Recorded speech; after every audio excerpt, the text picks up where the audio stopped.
Number 10. Fergie singing Sweet Child of Mine, Super Bowl 45. Tonight's gonna be a good night. That tonight's gonna be a good night. That tonight's gonna be a good night. The whole Black Eyed Peas performance at this Super Bowl was a disaster, from their stilted dance moves to their outlandish outfits. When former Guns N' Roses guitarist Slash first came out playing the opening riff to Sweet Child of Mine, it looked as though the show could be saved.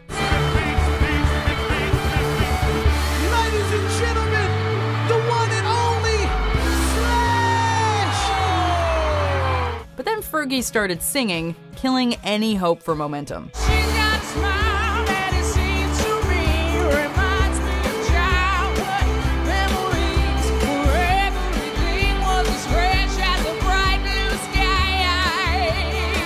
Instead of performing the song with her actual singing voice, she opted to try and imitate Guns N' Roses frontman Axl Rose, as if that's something Slash or anybody else wanted to hear. Number 9. A Disney-filled mess, Super Bowl 25. In 1991, Disney produced the Super Bowl halftime show, and it's hard to pinpoint which moment was the cringiest. It could have been the little kids dressing up like football players and cheerleaders while singing and dancing.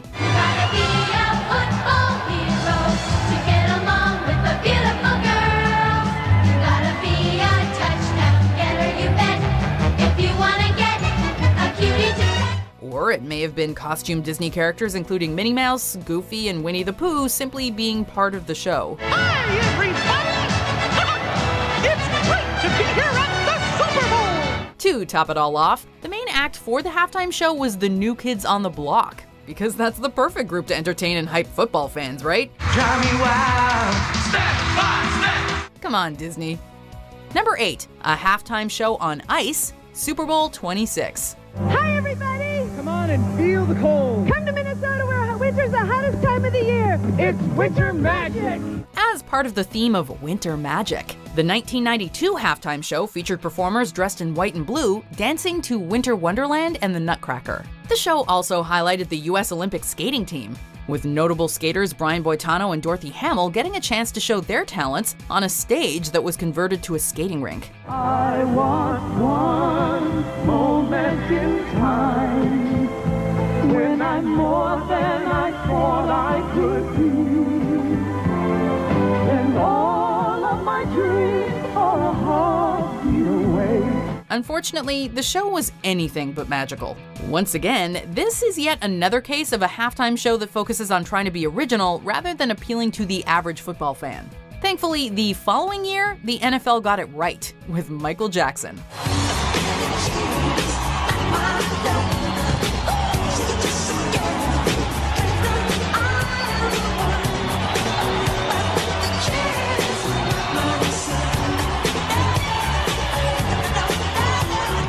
Number 7. The Left Shark, Super Bowl 49.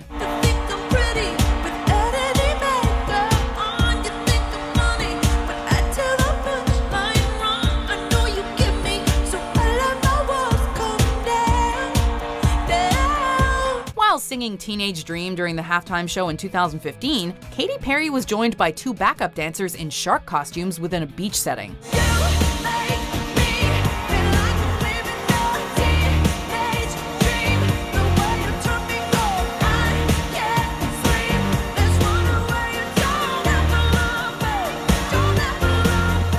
What made the sharks so memorable was how much the one on the left was obviously struggling to keep up with the choreography.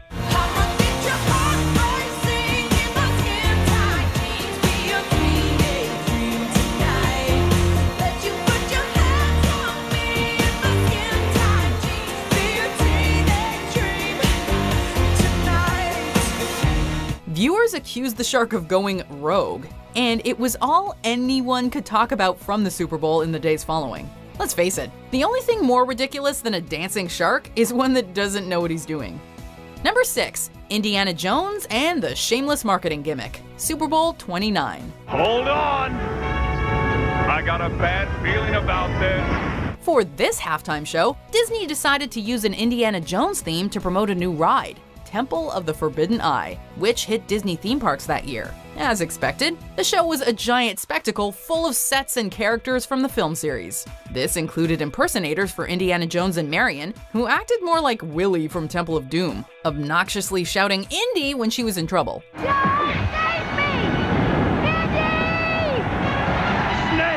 Why does it always have to be Snake? Not even singers like Patti LaBelle and Tony Bennett could save this train wreck.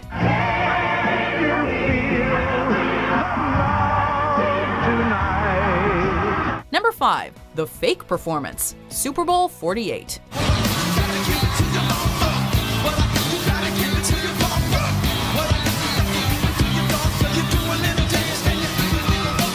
During the Red Hot Chili Peppers guest performance at Super Bowl 48, it was apparent to some viewers the band did not have their instruments hooked up, despite the loud sounds blaring from the speakers and enthusiastic guitar picking coming from the players.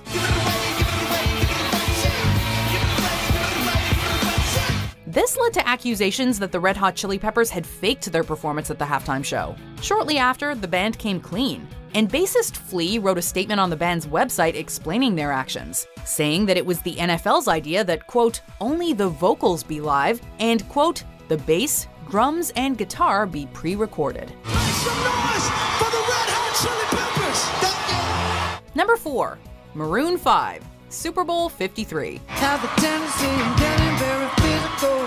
Watch your step, 'cause if I do, you'll need a miracle. Following the controversy surrounding the unwillingness of NFL teams to sign quarterback Colin Kaepernick, several musical artists declined invitations to perform at the Super Bowl halftime show in 2019. However, Maroon 5 stepped up to the plate and was criticized for doing so. This love has taken its toll on me. She said goodbye too many times before. Yeah. Her heart is breaking in front of me, and I have no choice, 'cause I won't say goodbye anymore. Many believed that all major artists should have boycotted the halftime show to support Kaepernick and to punish any company that silenced the protest. To defuse the controversy, the band decided to give $500,000 to Big Brothers and Big Sisters of America, but the issue still hung over the band while they played their set. Also, shirtless Adam Levine. I don't need to try to control you. Look into my eyes and I'll owe you them moves, and I've got them moves, yeah. Number 3. An Elvis impersonator's magic flop, Super Bowl 23. Before the 1990s, Super Bowl halftime shows didn't focus on pop stars. Case in point, the main act for Super Bowl 23's halftime show in 1989 was an Elvis impersonator who performed magic tricks under the name Elvis Presto. We're not joking. Well, baby, here's the way it's gonna be. Here's the way it's gonna be. During the show, Elvis Presto, accompanied by backup singers, performed a card trick where the audience was asked to pick from 4 cards. You pick your card by clapping hands, so everybody in the stand, let's hear it for your card, because your choice depends on your applause. The card they picked was based on how loud their applause was. Fortunately, the NFL decided not to continue in this direction for future halftime shows. Number 2. A tribute to Prince, Super Bowl 52.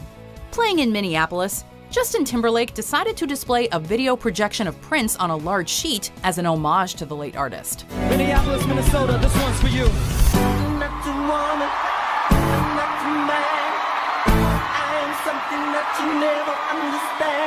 Although Timberlake reportedly promised to not use a hologram of Prince during his performance, Timberlake sang "I Would Die For You" along with the video, part of which was taken from the movie Purple Rain.